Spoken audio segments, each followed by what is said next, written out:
Okay बेटा। So last class में हम क्लॉइड्स वाला टॉपिक पढ़ रहे थे। क्लॉइड्स में हमने टाइप्स ऑफ क्लॉइड पढ़े थे और हमने मोटा मोटा क्या पढ़ा था कि जो टाइप ऑफ क्लॉइड में ये टाइप्स हैं, जो ये मैंने हाईलाइट किया हुआ, ये सारी टाइप्स हैं। इसमें जो मैंने हाईलाइट किया हुआ, दे आर वेरी इंपॉर्टेंट। अब यहाँ पे एक चीज जो आपने ध्यान रखनी है, डिस्पर्स्ड फेज, इसको हम कहते हैं सॉल्यूट।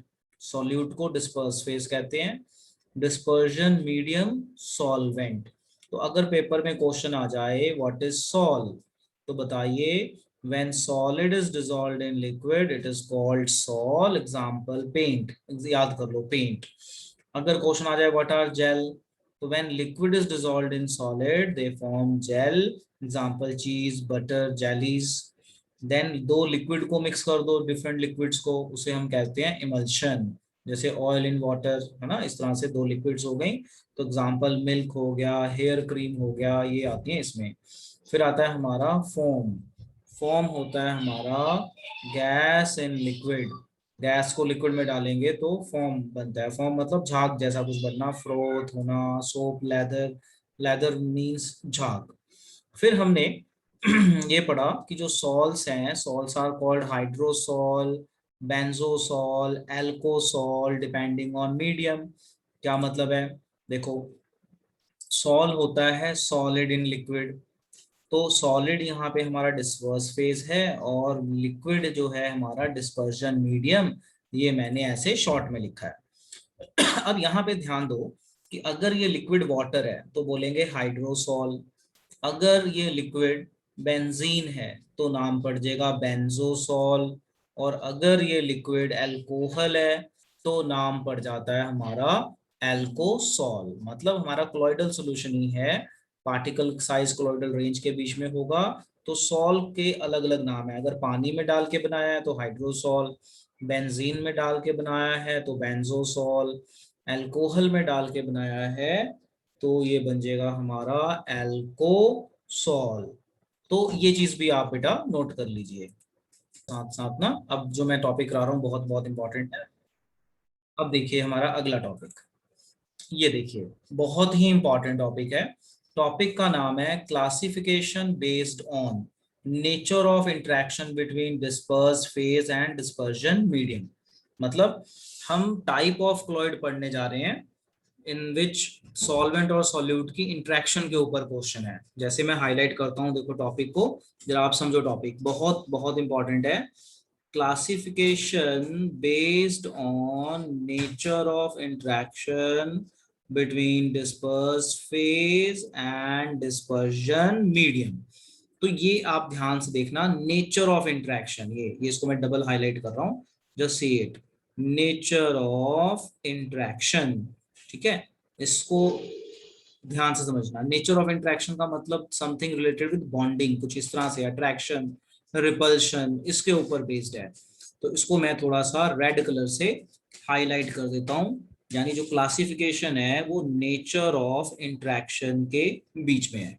अब इसको समझने के लिए मैं एक चीज बता रहा हूं, जरा समझो, ध्यान से जरा समझना और मुझे बताना। देखो जरा, मान लेते हैं ये एक कंटेनर है। ठीक है, ये एक कंटेनर है। इस कंटेनर में हमने disperse phase and dispersion medium डाला हुआ है। मतलब एक सॉल्वेंट है, एक सॉल्यूट है। अगर सॉल्वेंट और सॉल्यूट का आपस में फोर्स ऑफ अट्रैक्शन अच्छा है, यानी मिलाते ही एकदम से बॉन्ड बना दें और सोल्यूशन बन जाए, तो इसे हम कहते हैं लायोफिलिक। लायोफिलिक का मतलब होता है सॉल्वेंट लविंग। मतलब जो सॉल्यूट है ना वो सॉल्वेंट के साथ जल्दी जुड़ जाएगा। जैसे पानी और स्टार्च को मिक्स कर दो, एकदम से घोल तैयार हो जाता है। तो ये लायोफिलिक होता है। अच्छा, कई केस में क्या होता है कि आपने सॉल्वेंट और सॉल्यूट को मिक्स किया, सॉल्वेंट और सॉल्यूट को आपने मिक्स किया, इनकी आपस में नो अट्रैक्शन, इनकी आपस में कोई अट्रैक्शन ही नहीं होगी। मतलब कोई बॉन्ड नहीं बनेगा। जैसे कहने का मतलब क्या है, जैसे आप मेटल लो, मेटल को पानी में डाल दो। ठीक है, एक मेटल रॉड लो, उसको पानी में डाल दो। यही इसी केस में ले लेते हैं कि भाई आपने एक मेटल लिया, मेटल को पानी में डाल दिया। अब आप मुझे बताओ कि अगर मैं किसी मेटल को पानी में डाल दूं तो वो क्या घुलेगा? नहीं घुलेगा। वो रॉड, जैसे मैंने मान लो मेटल रॉड डाली पानी में, वो घुलेगा ही नहीं। वो इसके साथ जल्दी से बॉन्ड बनाएगा ही नहीं, 2 दिन रखो 10 दिन रखो, बनाएगा ही नहीं वो। यानी इसकी और इसकी आपस में कोई बॉन्डिंग नहीं होगी। तो आपस में कोई बॉन्डिंग ना हो, नो अट्रैक्शन, तो उसे कहते हैं लायोफोबिक। लायोफोबिक, फोबिक का मतलब होता है हेट, रिपल्शन। फिलिक, फिलिक का मतलब होता है लविंग। यानी सॉल्वेंट और सॉल्यूट आपस में मिक्स करते ही फटाफट डिसॉल्व हो जाए, बॉन्ड बना ले, उसे कहते हैं फिलिक। ना बॉन्ड बनाए उसे बोलते हैं हम फोबिक। अब आप देखिए यहाँ पे थ्योरी देखिए समझने के बाद। तो सबसे पहला केस देखिए which is very very important, just try to understand. Lyophobic sol, particles of dispersed phase have no affinity, no affinity मतलब no attraction for dispersion medium, rather they hate dispersion medium, they are not easily prepared and need stabilizing agent for their preservation, they are irreversible, example gold sol मतलब metal, metal को जहां पे भी हम dissolve करेंगे तो dissolve नहीं होती है, example gold sol, silver sol, iron hydroxide, arsenic oxide etcetera. They are also called extrinsic colloids। जरा इसको अब आप नोट बनाइए, lyophobic, it is very very important and example is also very important. अब देखिए बेटा, जो हमारा लायोफिलिक है इसका क्या होता है। लायोफिलिक में इसको देखिए, जैसे मैंने स्टार्च को पानी में मिक्स किया, मिक्स करते ही फटाफट सोल्यूशन बन जाएगा, कोलोइडल सोल्यूशन अपने आप, मतलब हमें कुछ इसमें मिक्स नहीं, मतलब कुछ एक्सटर्नल चीज नहीं डालनी, स्टार्च लेना है, पानी लेना है, फटाफट घोल देना है और सोल्यूशन बन गया, यानी मिक्स करते ही बन गया। इसका मतलब ये है कि स्टार्च और वाटर में बॉन्डिंग हो गई, यानी अट्रैक्शन है, इसलिए फटाफट डिसॉल्व हो गया। ये नहीं होता डिसॉल्व। तो लायोफिलिक की पहली लाइन आप ये बताओगे कि दे can be easily prepared by mixing in solvent, ठीक है, एंड इसमें जो आपके पार्टिकल्स हैं और जो सॉल्वेंट है उसके बीच में एफिनिटी होती है, इसलिए इसको बनाना इजी है। और ये रिवर्स भी कर सकते हो, जैसे आप वाटर इवेपोरेट कर दो तो स्टार्च बच जाएगा, फिर से पानी मिला दो फिर से बन जाएगा, तो ये रिवर्सिबल भी है। तो अब हम इसको पढ़ते हैं, जरा समझिए ध्यान से। Point number 1, lyophilic solve, particles of dispersed phase have affinity for dispersion medium, पहला पॉइंट बन गया। they are self stabilized because they have strong attractive forces between the particles and the solvent। तो मतलब ये सेल्फ स्टेबलाइज्ड है कि mix करते ही बन जाते हैं, तो सेल्फ स्टेबलाइज्ड है और स्टेबल है। अच्छा, they are irreversible in nature, अपना they are reversible in nature, मतलब आप इसको इवेपोरेट कर दो पानी को तो आपका पार्टिकल बच जाएगा, फिर से पानी मिक्स कर दो फिर से आ जाएगा। So they are reversible in nature. Example gum, gum हो गया, जो प्लांट से लिक्विड पार्ट मिलता है ना गम वाला, जिलेटिन, स्टार्च, एल्बुमिन, इन सबको आप सॉल्वेंट में मिक्स कीजिए, मिक्स करते ही एकदम से सॉल्यूशन बन जाएगा। They are also known as intrinsic, intrinsic मतलब इनकी खुद की एफिनिटी है, कोई हमें एक्सटर्नल एजेंसी नहीं डालनी। तो फिर से सुनो, लायोफिलिक के क्या पॉइंट्स लिखे जाएंगे। पॉइंट नंबर 1, लायोफिलिक में जो disperse phase and dispersion medium है, they have strong affinity, they can be easily prepared, ठीक है, they are reversible in nature, they are intrinsic colloid, example आपका sol of gum, gelatin, starch, albumin etcetera. तो इसमें आप 2 example याद रख लो, starch और गम याद रख लो, that's it.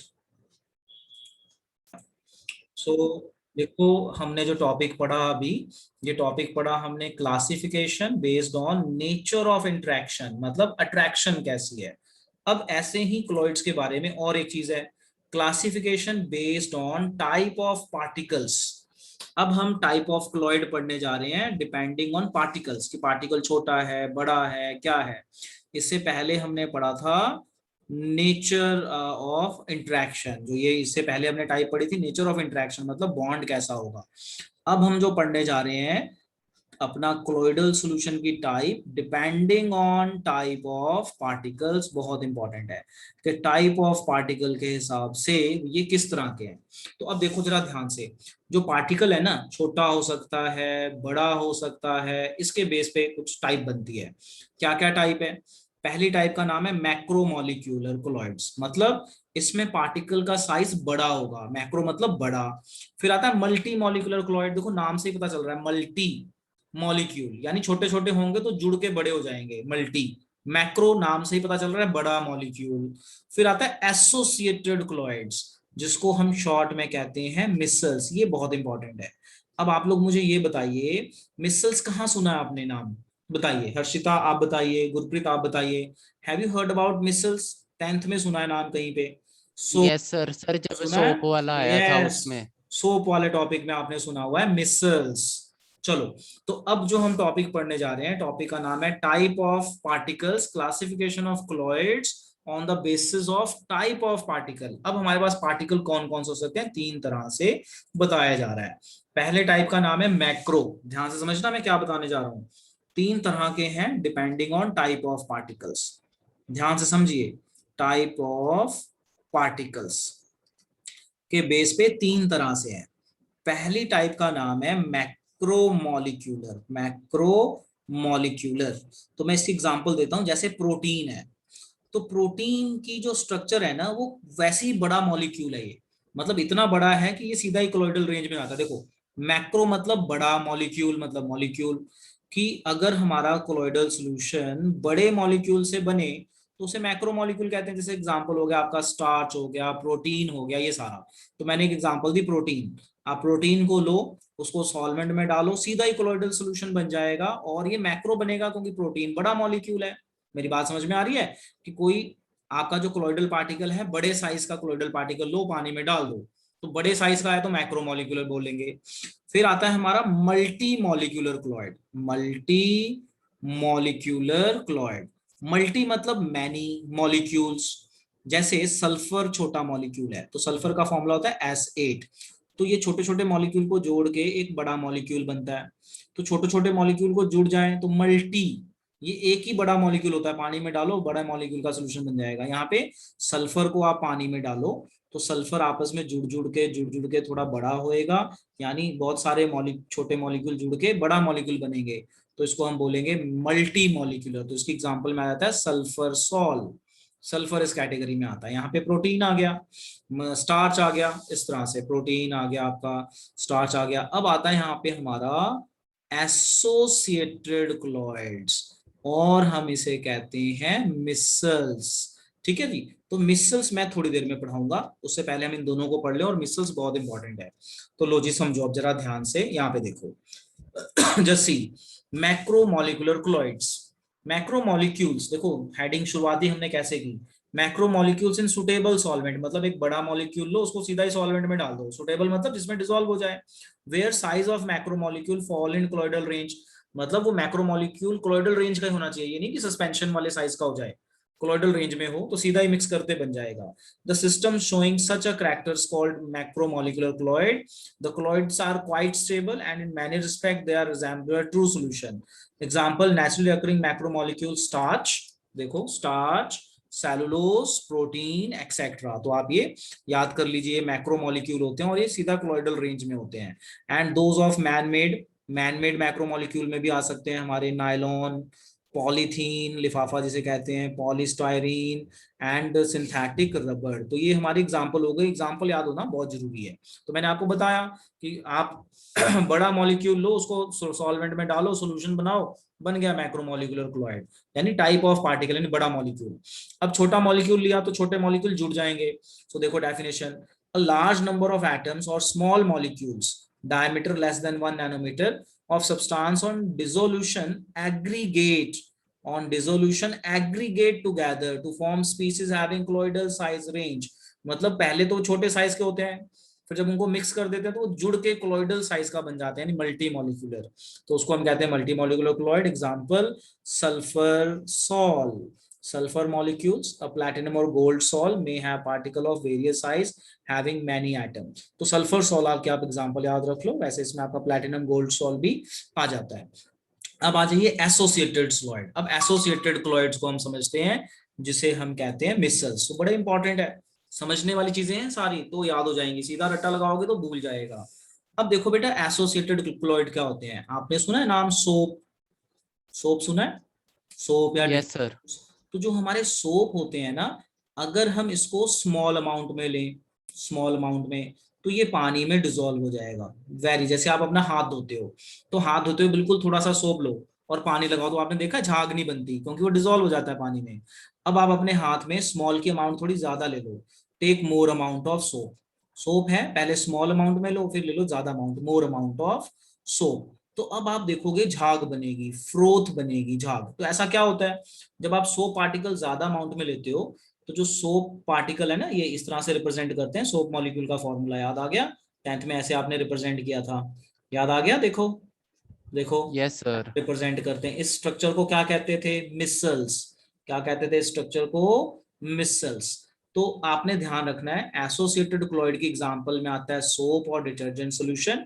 these are the these are the substances which in small amount dissociate completely, but when we take their more amount they aggregate, वो इकट्ठे हो जाते हैं डर्ट पार्टिकल के अराउंड, और इनका साइज जो है कोलॉइडल रेंज में आ जाता है, और इनको हम मिसल्स कहते हैं। ये बहुत बहुत इंपॉर्टेंट है कि what do mean by micelles और एसोसिएटेड क्लोराइड।